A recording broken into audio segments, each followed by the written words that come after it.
location targeting in your Facebook ads. Does it work and should you do it?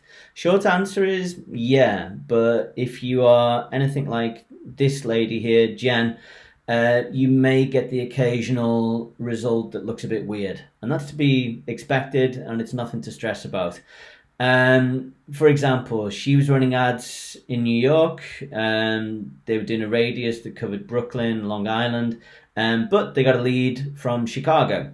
That might look strange, and you may, if you're running ads for a client or even just for yourself, you may think to yourself, well, why the heck is this showing in Chicago? Is something wrong with the way I've got this set up? Well, if it looks like this, then the answer is no, you've got it set up right.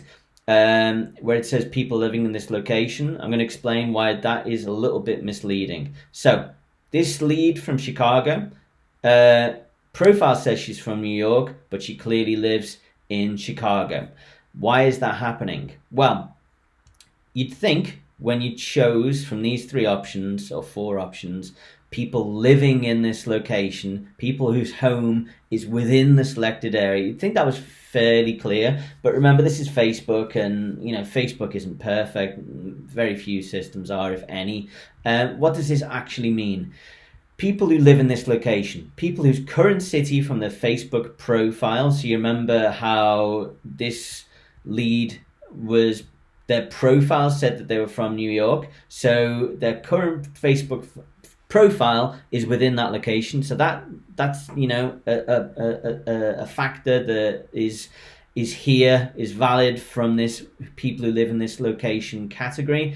Also validated by IP address.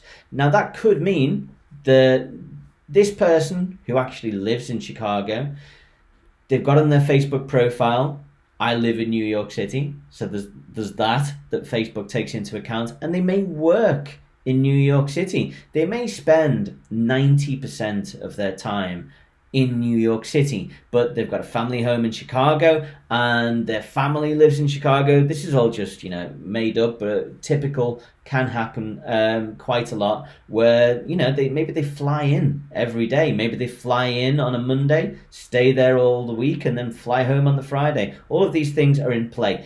And that person would be classed as living in this location because they spend a huge amount of time in that location, and they have their profile saying that's where they live. So should you do this? Yes. When should you do this? Well, there are obvious moments. Let's say you've got a local store and you want to just target people who can get to your store quickly, within 10, 20, 30 minutes. Fine. That makes perfect sense to target those people. Or maybe you just want to run ads kind of like Gary Vee style, as he often recommends, where it's like, I just want to show ads to the people of New York, and I want to start my video or my ad saying, hey, New York. Okay, and you could do that in every single town or every single state in America or other countries. So there are many, many reasons to do it. Should you do it? Yes, if it makes sense to do so. Does it work? Yes, but it's not a perfect system. What success rate can you imagine to get? Approximately 90%. It might be 80, but 80 would be bad. I think you're probably more likely to get something like 90 based off my research and experience. If you get a client who's worrying that the targeting is not right, it's your job to explain to them why we get these occasional strange located leads. You just say, look, that guy, that girl, that woman, that man, they spend a lot of time in New York. So if they spend a lot of time in New York, in most cases, for most ads, it'll still be valid. If they've got a store, if you've got a store in New York, they could end up in it. If you want to start your video saying, hey, New York, they're as likely to respond to that as any other place, because that's where they identify themselves with. So not worth worrying about. You've got to educate your clients if they get worried about it, and you've got to tell yourself to calm down if you've got all of this set up correctly. Hope that helps. Have a good day.